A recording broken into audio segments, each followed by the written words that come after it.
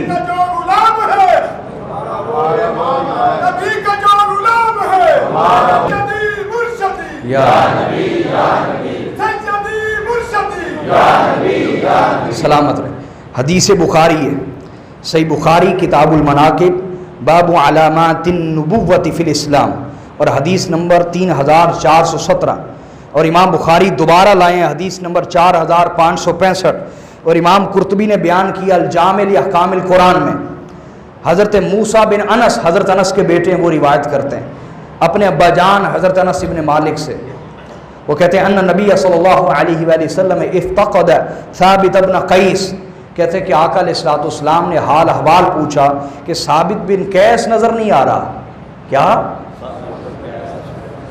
اس سے کیا پتہ چلا کہ جو لجپال ہوتا ہے وہ اپنے دوستوں کی خیر خبر رکھتا ہے، جو بندہ اپنے ہی موڈ میں رہے، جو بندہ اپنے ہی موڈ میں رہے، دنیا مر جائے جیے اس کو پرواہ نہ ہو، وہ بندہ سنت پہ قائم نہیں ہے، سنت پر قائم۔ سنت یہی ہے کہ انسان ایک دوسرے کی خیر خبر لیتا رہے۔ بھئی حدیث سے اخذ کر رہا ہوں نا، استدلال کر رہا ہوں، تو آقا علیہ السلام نے فرمایا ثابت بن قیس کہاں ہے؟ تو فقال رجل یا رسول اللہ انا اعلم لك علما، حضور میں اس کی خبر لاتا ہوں. ایک شخص نے کہا. حضور نے فرمایا جاؤ. فَأَتَاهُ فَوَجَدَهُ جَالِسًا فِي بَيْتِهِ مُنَكِّسًا رَأْسَهُ. وہ آیا تو حضرت ثابت بن قیس سر جھکائے اپنے گھر میں بیٹھے تھے. فَقَالَ مَا شَأْنُكَ. کہا تجھے کیا ہوا؟ فَقَالَ شَرٌ. کہا بہت برا ہوا میرے ساتھ. کہا کیا ہوا؟ کہا تمہیں خبر نہیں کہ میری آواز ذرا قدرتی اونچی ہے. میری آواز ذرا, کچھ دیہاتیوں کی آواز بولنے کا انداز ذرا اونچا ہوتا ہے. کہا میری آواز ذرا قدرتی اونچی ہے, تو جب میں حضور کی بارگاہ میں ہوتا تھا ذرا اونچی بولتا تھا. اور اللہ پاک نے فرمایا جو میرے نبی کی آواز سے آواز بلند کرے اس کے سارے عمل برباد ہو گئے. تو میں لٹ گیا, برباد ہو گیا, میں دوزخیوں میں سے ہو گیا. وَهُوَ مِنْ أَهْلِ النَّارِ. میں دوزخیوں میں سے ہو گیا. میں حضور کی آواز پر اپنی آواز بلند کر بیٹھا تھا, میں برباد ہو گیا. میں کس منہ سے حضور کی بارگاہ میں جاؤں؟ یہ ہے ادب, یہ ہے ایمان, اور یہ ہے حیا. فَأَخْبَرَهُ. آقا علیہ الصلوۃ والسلام کو صحابی نے آ کے خبر دی. أَنَّهُ قَالَ كَذَا وَكَذَا, کہ حضور وہ ایسا ایسا کہہ رہا ہے. آقا علیہ الصلوۃ والسلام نے فرمایا جاؤ, لوٹ جاؤ, اس کو جا کے خبر دو. اذهب إليه فقل له إنك لست من أهل النار ولكنك من أهل الجنة. فرمایا جاؤ اسے جا کے بشارت دو, پریشان نہ ہو, تو دوزخیوں میں سے نہیں, تو اہل جنت میں سے ہے. وہ پہلے معاملہ جو ہو گیا سو ہو گیا. صحابہ سلامت رہے.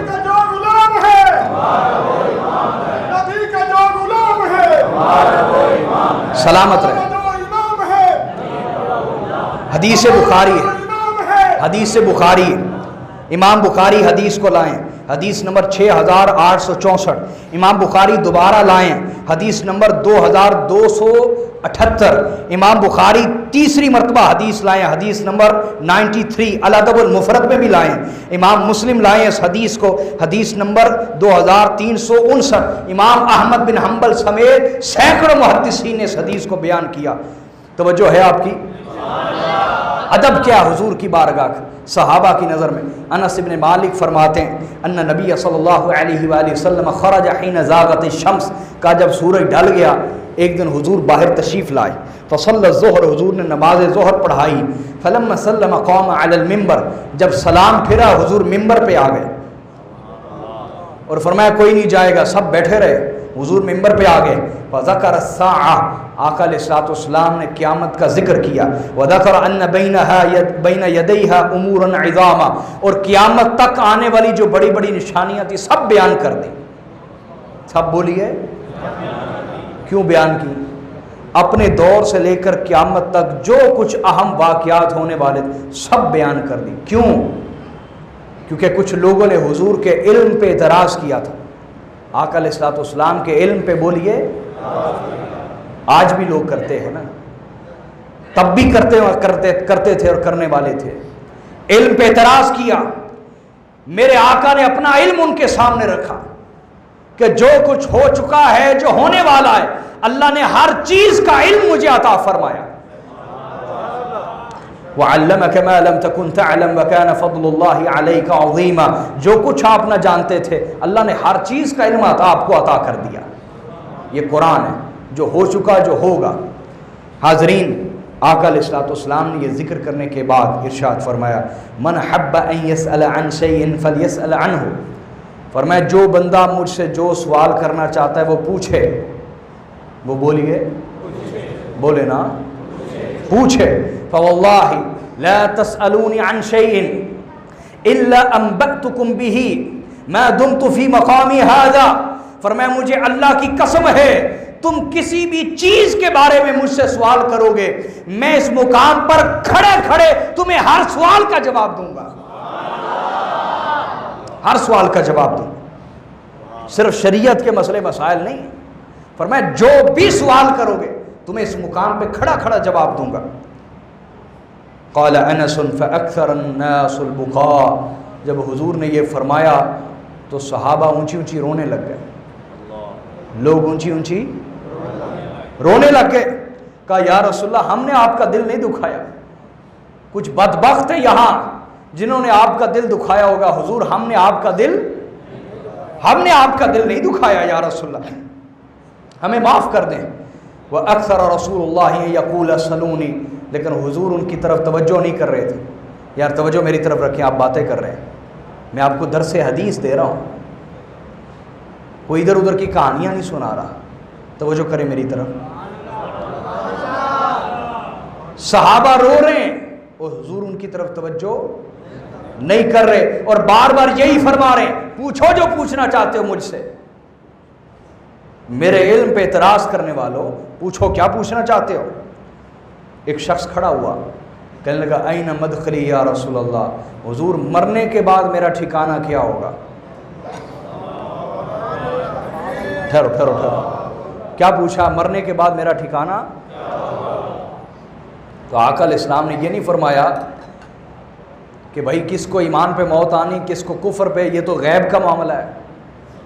پھر کس نے جنت جانا ہے کس نے دوزخ جانا ہے وہ قیامت کے فیصلے ہیں، مجھے کیا علم. نہ، حضور نے یہ فرمایا. اس نے کہا مرنے کے بعد میرا ٹھکانہ کیا ہوگا؟ قال النار، فرمایا تو دوزخ میں جائے گا. تو بولیے. فقام عبداللہ ابن حذافہ، تو حضرت عبداللہ بن حذافہ کھڑے ہوئے. ان کی ولدیت میں،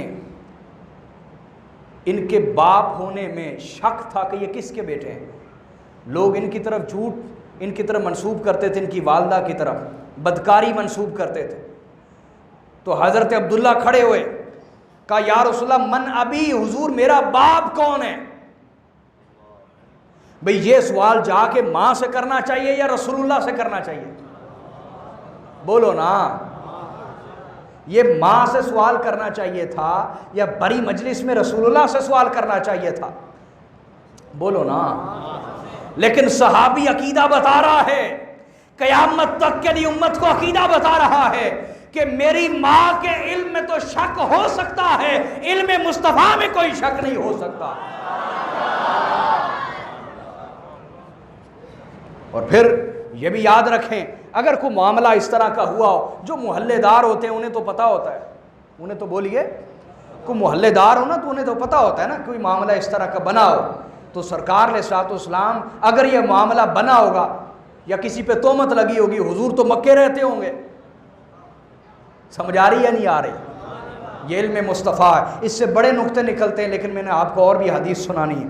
آقا علیہ الصلوۃ والسلام نے فرمایا ابو کا حذافہ، عبداللہ تیرے باپ کا نام حذافہ ہے. یہ نہیں فرمایا ماں سے جا کے پوچھ، جواب دیا. اس کے بعد پھر کہا پوچھو کیا پوچھنا چاہتے ہو مجھ سے. سب رو رہے، سب رو رہے.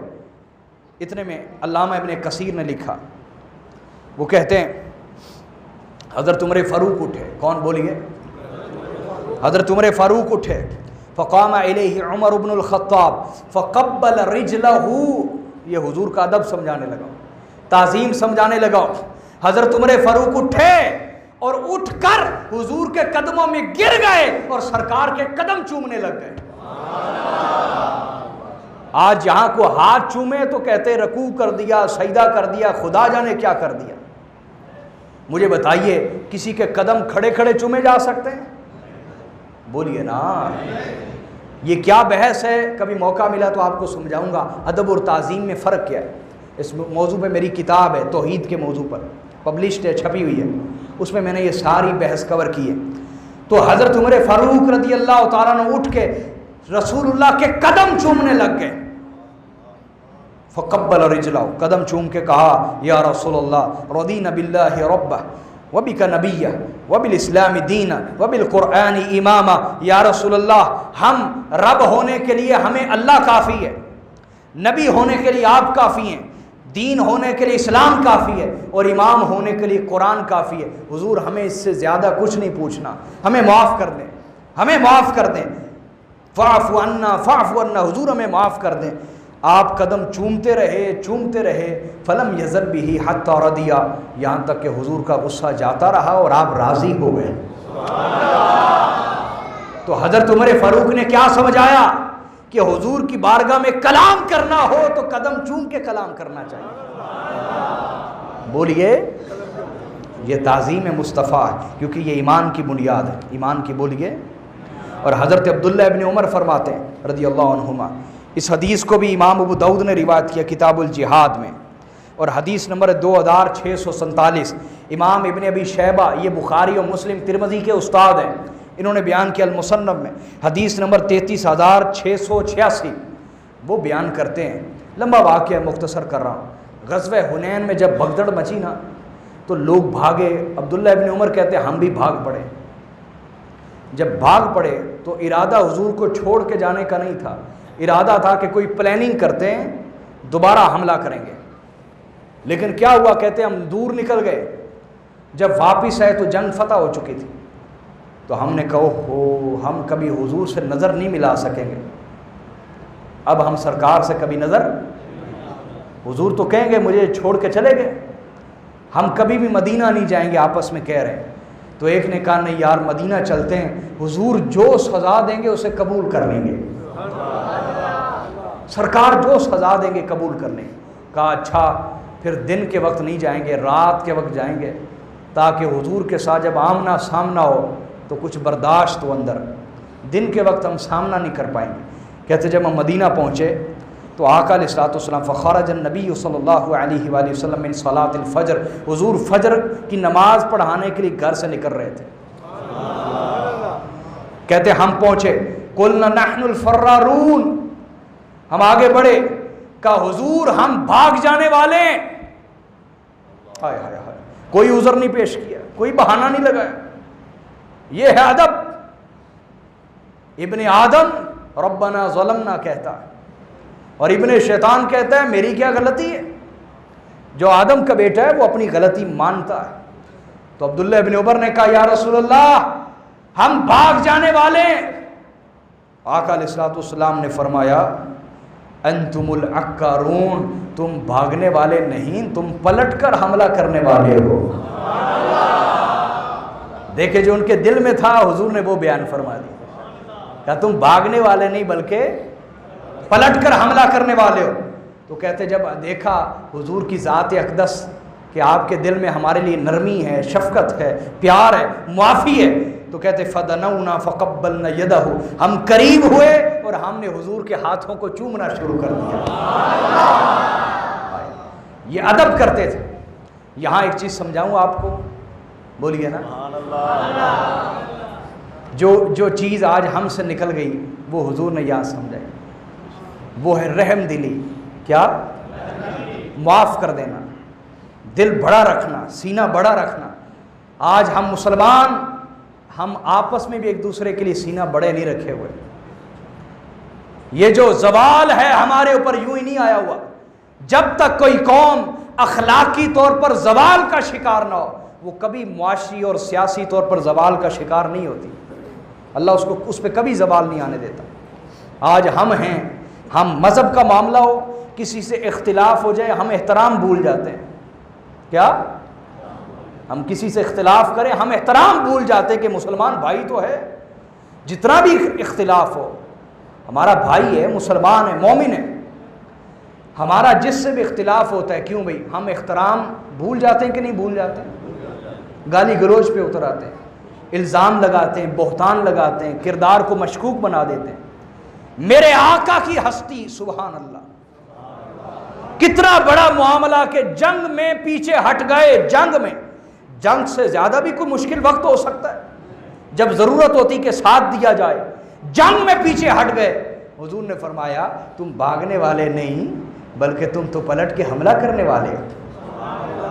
معافی کا لفظ بھی ان کے منہ پہ نہیں آنے دیا اور انہیں معاف بھی کر دیا، انہیں معاف بھی بولیے۔ اور میں آپ کو بڑی قیمتی بات بتاتا ہوں، توجہ ہے آپ کی، بولیے۔ حاضرین، آپ کے نبی کی ذات، توجہ چاہوں گا علماء کی، آپ کے نبی کی ذات، آپ کے نبی کی شخصیت، آپ کے نبی کی ذات کو جو معتدل مستشرقین اورینٹلسٹ ہیں، جو غیر مسلم مصنفین ہیں، علماء غیر مسلم جو کتابیں پڑھتے ہیں، میں متشدد لوگوں کی بات نہیں کر رہا، وہ ہمارے اندر بھی ہیں جو کام خراب کرتے ہیں، تشدد پھیلاتے ہیں، نفرت پھیلاتے ہیں، میں ان کی بات نہیں کر رہا۔ اللہ پاک نے ان کے بارے بھی فرمایا، عیسائیوں اور یہودیوں کے بارے، لیسوا سوا، یہ سب برابر نہیں ہیں۔ ان میں کچھ معتدل مزاج ہیں، کچھ متشدد ہیں۔ تو جو معتدل مزاج ہے میں اس کی بات بتانے لگا ہوں، جو واقعی اسلام کو پڑھتے ہیں اور اسلام پر ہزارہ کتابیں پڑھتے ہیں وہ لوگ، اور پڑھنے کے بعد اسلام یا پیغمبر اسلام کے بارے کو رائے قائم کرتے ہیں۔ میں ان میں سے ایک شخص کی بات کرنے لگا ہوں، ایک عیسائی عالم ہے، غیر مسلم عالم ہے، امریکن اورینٹلسٹ ہے، امریکہ کا مستشرق ہے، عالم ہے، بہت بڑا محقق ہے امریکہ کا۔ توجہ ہے آپ کی؟ وہ آپ کے نبی کو کس نظر سے دیکھتے ہیں؟ ہزارہ اسلام کی کتابیں پڑھنے کے بعد ان کی رائے آپ کے نبی کے بارے کیا قائم ہوتی ہے، اور ہم اپنے نبی کی تصویر کیا دنیا کے سامنے پیش کر رہے ہیں، لڑ لڑ کے آپس میں، اور اسلام کی تصویر دنیا کے سامنے کیا پیش کر رہے ہیں۔ آج ہر مسجد ایک فرقہ لگتا ہے، ہر مذہبی تنظیم ایک فرقہ لگتا ہے، وہ اس سے راضی نہیں، وہ اس سے راضی نہیں، وہ اس سے راضی نہیں۔ سنیں، جن لوگوں نے واقعی اسلام کو پڑھا ہے غیر مسلموں میں سے، ان میں سے ایک امریکن مستشرق ہے، امریکہ کا ایک محقق ہے، میں اس کی بات بتانے لگا ہوں، جس کا نام ہے واشنگٹن ارونگ۔ وہ کہتا ہے he crowned his success and victory with mercy and forgiveness۔ یہ بہت قیمتی الفاظ ہیں ایک عیسائی غیر مسلم محقق کے، جس نے زندگی لگائی ہے اسلام کو پڑھنے پہ۔ وہ کیا کہتا ہے؟ توجہ ہے آپ کی؟ کہتا ہے he crowned his success and victory with mercy and forgiveness۔ کہا محمد رسول اللہ نے جو کامیابی اور فتح کا تاج پہنا۔ یار میں کتنی بڑی کوٹیشن ڈھونڈ کے لایا ہوں اور آپ ذوق ہی نہیں دکھا رہے۔ داد وہ نہیں ہوتی جو مانگ کے لی جاتی ہے، یا تو آپ کو میری باتیں سمجھ نہیں آ رہی یا آپ کو داد دینا نہیں آتی، دو میں سے ایک بات ہے۔ توجہ کریں، اس نے لفظ کیا استعمال کیے؟ کہتا ہے he crowned his success and victory with mercy and forgiveness۔ کہا محمد صلی اللہ علیہ وسلم نے جو کامیابی اور فتح کا تاج پہنا، فتح اور کامیابی کا تاج پہنا، وہ دو وجہ سے پہنا۔ پہلی چیز مرسی، رحم دلی، اور دوسری forgiveness، دوسرا معاف کر دینا۔ رحم دلی اور معافی یہ ایسی خوبیاں ہیں جو محمد مصطفیٰ میں انتہا درجے کی تھی، اور ان چیزوں نے انہیں ہر طرح کی کامیابی اور فتح کا تاج پہنایا۔ اس کے بعد وہ کہتے ہیں although the messenger won a military victory, this victory did not make him proud or arrogant۔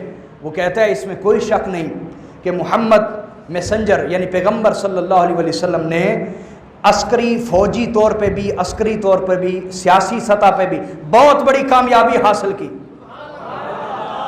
بہت بڑی کامیابی۔ لیکن وہ کہتا ہے عجیب بات یہ ہے کہ دنیا میں جتنے فاتح ہوئے ہیں وہ فتح کرنے کے بعد تکبر میں آ جاتے، غرور میں آ جاتے، متکبر ہو جاتے، متفاخر ہو جاتے، فخر کرنے لگ جاتے۔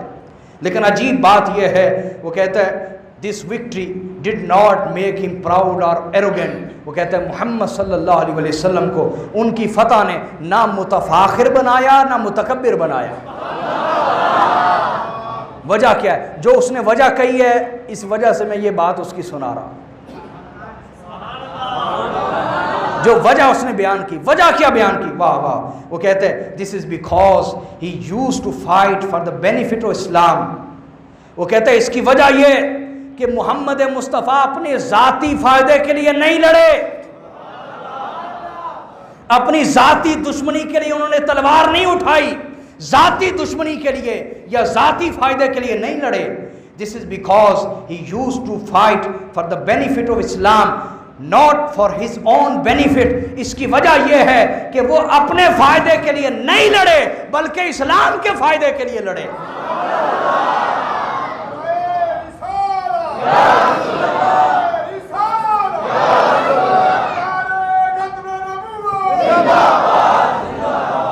حاضرین، تو وہ مستشرق کہتا ہے کہ محمد مصطفیٰ کی کامیابی کے پیچھے دو صفتیں، پہلا کیا ہے؟ رحم دلی، بولیے، دوسرا ہے معاف کر دینا۔ آئیے کیا اس کو اپنائیں گے؟ مذہب کا معاملہ ہو، اختلاف اگر کرنا چاہتے ہیں بھائی اختلاف بھی وہ کرے جو اختلاف کا حق رکھتا ہے۔ ہمارے یہاں مصیبت یہ ہے کہ اختلاف وہ کرتا ہے جس کے پاس اختلاف کا حق نہیں، علم ہی نہیں جس کے پاس، وہ جہالت کے سبب اختلاف کرتا ہے، دلیل کی وجہ سے اختلاف نہیں کرتا۔ میرے پاس چند دن پہلے ایک شخص آ گیا، کہنے لگا آپ نے یہ باتیں غلط کہی ہیں۔ میں نے کہا آپ نے حکم لگا دیے میری بات کے اوپر، تو مجھے آپ ذرا بتائیے کہ آپ کتنا پڑھے ہوئے ہیں؟ کہتا جی میں 6 کلاسیں پڑھے ہوئے ہیں۔ سمجھ آ رہی؟ میں نے اسے کہا مجھے کوئی غرور تکبر نہیں ہے، لیکن میں عاجزی کے طور پر بتاتا ہوں کہ میں ایک PhD آدمی ہوں۔ اب مجھے بتاؤ اگر تم مجھ سے سوال کرتے میں جواب دے دیتا، جب تم نے حکم ہی لگا دیا اب میرا تمہارا بحث کرنا بنتا ہے؟ ٹھیک ہے، تم غلط کہتے رہو، مجھے اللہ جانتا ہے میں ٹھیک ہوں یا غلط ہوں۔ تو حاضرین، ہمارے ہاں اختلاف وہ کرتا ہے جس کو اختلاف کا حق ہی نہیں، جو خود دلیل نہیں جانتا۔ تو اگر اختلاف بھی کریں، اختلاف بھی بولیے کریں، تو احترام بھی رکھیں، بولیے احترام بھی۔ جی میں ختم کر رہا ہوں، 5 منٹ، نہ گھبرائیں، وقت کا پرابلم ہے جی، کر رہا ہوں، ختم کر رہا ہوں، 5 منٹ، توجہ کریں میری طرف۔ مذہب کا معاملہ ہو، اختلاف کریں تو احترام بھی رکھیں، احترام بھی۔ اسی طرح اگر سیاست کا معاملہ آ جائے تو اختلاف کر رہے ہیں، احترام تو کریں۔ ہمارے ہاں گالیاں جو دی جاتی سیاست کے نام کے اوپر، اس سے ملک کو کیا فائدہ ہوتا ہے، قوم کو کیا فائدہ ہوتا ہے؟ اخلاق اجڑ گئے۔ اسی طرح قرابت کا معاملہ اور رشتہ داری کا کوئی معاملہ ہو، اختلاف ہو جائے احترام بھی رکھیں۔ صداقت کا معاملہ ہو، دوستی یاری کا، اختلاف ہو جائے احترام بھی رکھیں، کہ کبھی آپ وقت تو گزار چکے نا، اچھا وقت بھی گزار چکے، تو یہ میرے آقا نے فرمایا کہ تم تو پلٹ کے حملہ کرنے والے، معاف کر دیا۔ اور حضرت زارے کہتے ہیں، اور یہ امام ابو داؤد نے اس حدیث کو بیان کیا، کہتے ہیں لما قدمنا المدینہ فجعلنا نتبادر من رواحلنا فنقبل ید رسول اللہ ورجلیہ۔ حضرت زارے وہ ہیں، یہ وفد عبد القیس میں آئے تھے، کس میں بولیے، بولو نا یار۔ وفد عبد القیس وہ تھا جو حضور کے پاس دین سیکھنے آیا۔ صحابہ دین سیکھنے کا آغاز کہاں سے کرتے ہیں سنیں، وہ کہتے ہیں جب ہم مدینہ آئے ہم نے اپنی سواریوں کو ایڑ لگائی، فجعلنا نتبادر من رواحلنا، سواریوں کو ایڑ لگائی کہ اب جلدی حضور کے پاس پہنچاؤ۔ کہتے ہیں ہم جلدی جلدی اترے اور سرکار موجود تھے، ہم جلدی سے اترے، حضور سے لپٹ گئے، فنقبل ید رسول اللہ ورجلیہ، ہم نے حضور کے ہاتھوں کو بھی چومنا شروع کر دیا، حضور کے پیروں کو بھی چومنا شروع کر دیا۔ یہ تعظیم مصطفیٰ ہے۔ اور اسی طرح جب حدیبیہ کا موقع تھا، کون سا بولیے، تو کفار نے عروہ بن مسعود ثقفی کو بھیجا اپنا سفیر بنا کے کہ جاؤ دیکھو ان کے پاس عسکری طاقت کتنی ہے، افرادی طاقت کتنی، ویپنز کتنے ہیں، لڑ سکتے ہیں یا نہیں لڑ سکتے۔ جب وہ آیا تو حدیث بخاری ہے، حدیث نمبر 2581، امام احمد بن حنبل نے بھی بیان کیا۔ وہ جب کہتے ہیں کہ عروہ بن مسعود آیا فجعل یرمق اصحاب النبی بعینیہ، تو وہ حضور صلی اللہ علیہ وسلم کے اصحاب کو آنکھوں سے جب دیکھنا شروع ہوا تو دیکھتا ہی رہ گیا۔ کیا دیکھتا ہے؟ قال فواللہ ما تنخم رسول اللہ نخامتا الا وقعت فی کف رجل منہم، کہا میں نے دیکھا کہ جب بھی رسول اللہ اپنا تھوک مبارک، لعاب دہن یا بلغم مبارک پھینکنے کا ارادہ کرتے ہیں تو صحابہ اپنی ہتھیلیاں آگے کر لیتے ہیں، ہتھیلیاں آگے کر لیتے ہیں۔ حضور کا بلغم مبارک ہو، حضور کا تھوک مبارک ہو، لعاب دہن ہو، وہ زمین پہ نہیں گرنے دیتے بلکہ اپنی ہتھیلیوں پہ لیتے ہیں۔ اس سے پوچھا گیا کیا ہاتھ پہ لے کر پھر کسی محفوظ جگہ گرا دیتے تھے؟ کہا نہیں نہیں، فدلک بہا وجہہ وجلدہ، حضور کا لعاب دہن لے کر کوئی چہرے پہ ملتا تھا، کوئی جسم پہ ملا کرتا تھا۔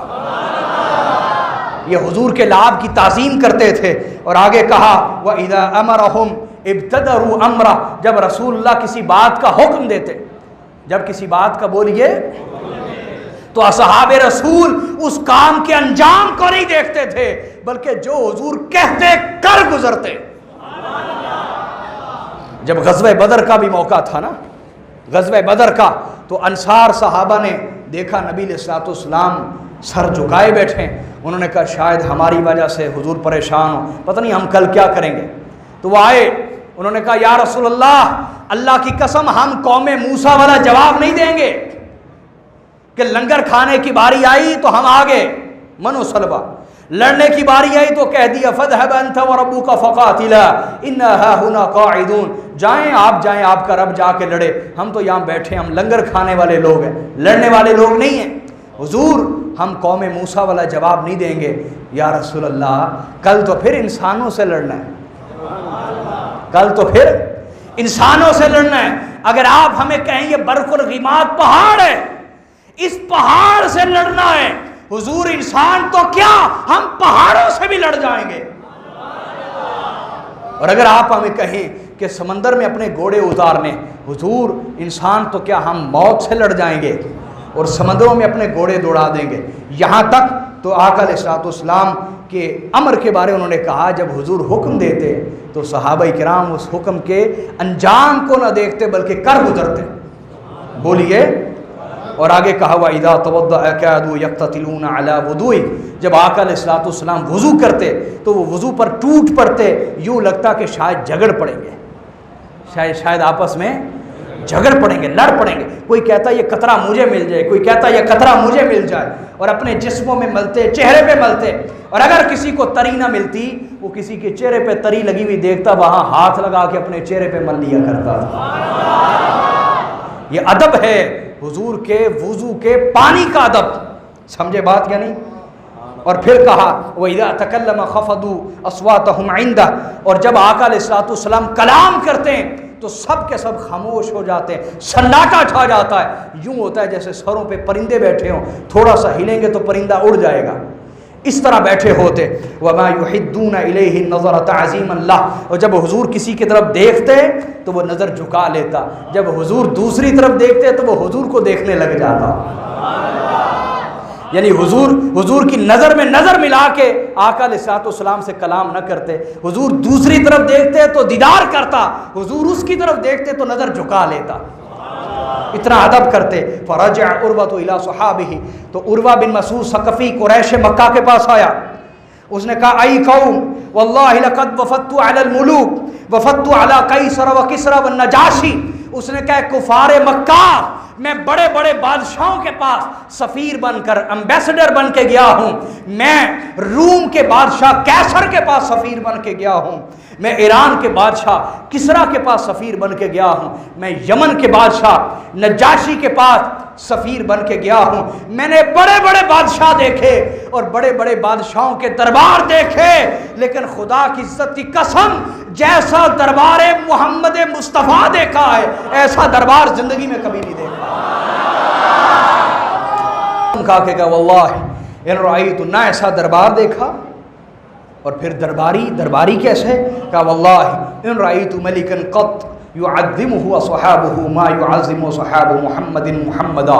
اور کہا نہ ایسا دربار دیکھا اور نہ میں نے کبھی کسی بادشاہ کے حواریوں کو اور اصحاب کو اس طرح تعظیم کرتے ہوئے دیکھا ہے جس طرح اصحاب محمد مصطفیٰ کی تعظیم کر رہے ہیں. اس نے کہا بے وقوفو, تم یہ سمجھتے ہو کہ ان سے لڑ لو گے اور تم ان سے جنگ جیت لو گے؟ اللہ کی عزت کی قسم. عروہ بن مسعود نے کہا جب تک ان میں سے کوئی ایک شخص بھی باقی ہوگا, جب تک ان میں سے کسی ایک شخص کی بھی جسم میں جان ہوگی, تم کبھی بھی ان کے نبی تک رسائی حاصل نہیں کر پاؤ گے. حاضرین, یہ ادب رسول ہے جس کے سبب ایمان قائم ہے, جس کے سبب بولیے 5 منٹ ہیں جی, مجھے مل جائیں گے؟ اللہ سلامت رکھے. کیونکہ میں گفتگو کو عقیدہ بھی بیان کرتا ہوں, کچھ اس میں اخلاق کی اصلاح بھی کرتا ہوں. ایک تو میں نے بات کر دی, ایک اور آخر میں حدیث سنانا چاہوں گا. حاضرین, اللہ تعالیٰ نے بہانے سے ملایا ہے, آپ سب اہل محبت جمع ہے. میں کوئی خطیب نہیں ہوں, اللہ تعالیٰ میرے ٹوٹے پھوٹے لفظ قبول فرمائے, جہاں کمزوری اللہ معاف فرمائے. تو میں حضور کی ایک وصیت سنانا چاہتا ہوں آپ کو. یہ نصیحت نہیں ہے, وصیت ہے. وصیت میں درد پایا جاتا ہے. وصیت میں بولیے ان زید ابن ارقم رضی اللہ تعالی عنہ قال اوصانی خلیل رسول اللہ بسبع خصال. حضرت زید بن ارقم کہتے ہیں میں آقا صلی اللہ علیہ وسلم کی بارگاہ میں حاضر ہوا, حضور کا وصال ہونے والا تھا. تو حضور نے فرمایا زید بن ارقم میری امت کے لیے 7 وصیتیں, 7 وصیتیں میری امت تک پہنچا دینا. دیکھتے ہیں میں اور آپ ان وصیتوں کا کیا ادب کرتے ہیں۔ حضور کے ادب کی بات کی ہے نا، تو حضور کے حکم کا بھی ادب کرنا ہے۔ میرے آقا نے پہلی وصیت فرمائی لا تشرکوا باللہ شیئا وان قطعتم وان حرکتم وان صلبتم، اے میری امت اللہ کے سوا کسی کو سجدہ نہ کرنا، اللہ کے سوا کسی کی عبادت نہ کرنا، وان قطعتم، اور ایک روایت میں فرمایا میری سنت کو چھوڑ کے گمراہ مت ہو جانا، میری سنت کو چھوڑ کے گمراہ مت ہو جانا۔ میں اکثر کہا کرتا ہوں کبھی ہم بے عمل تھے، آج بے عمل تو ہیں ہی، بے علم بھی ہیں، بے علم بھی ہیں، ہمیں پتہ ہی نہیں ہمارے نبی کی سنت کیا ہے، طریقہ زندگی کیا ہے۔ میرے نبی نے کہا میری سنت پہ رہنا، وَإِن قُطِعْتُمْ، فیشنوں میں نہ پڑنا، کفار و مشرکین کے رستے پہ نہ چلنا۔ اے بہنوں بیٹیوں، آپ کے ذریعے پیغام دے رہا ہوں، یورپ کی بیٹی مت بننا اور تم یورپ کے بیٹے مت بننا، ورنہ اس میں ذلت ہے، گندگی ہے، بے حیائی ہے، فساد اخلاق ہے۔ میری سنت پہ قائم رہنا، وَإِن قُطِعْتُمْ، چاہے تمہیں آروں سے چیر دیا جائے، چاہے تمہیں آروں سے چیر دیا جائے تب بھی میرے رستے پہ رہنا، وَإِنْ حُرِّقْتُمْ، چاہے تمہیں آگ میں زندہ جلا دیا جائے تب بھی میری سنت پہ رہنا، وَإِنْ صُلِّبْتُمْ، چاہے تمہیں سولیوں پہ لٹکا دیا جائے اور عبرت کا نشان بنا دیا جائے تب بھی میری سنت پہ رہنا۔ اور آگے ارشاد فرمایا وَلَا تَتْرُكُوا الصَّلَاةَ مُتَعَمِّدِينَ فَمَنْ تَرَكَهَا مُتَعَمِّدًا فَقَدْ خَرَجَ مِنَ الْمِلَّةِ، کبھی نماز مت چھوڑنا، کبھی نماز مت چھوڑنا، کبھی نماز مت چھوڑنا، جس نے جان بوجھ کے ایک نماز چھوڑی وہ میری ملت سے خارج ہو گیا۔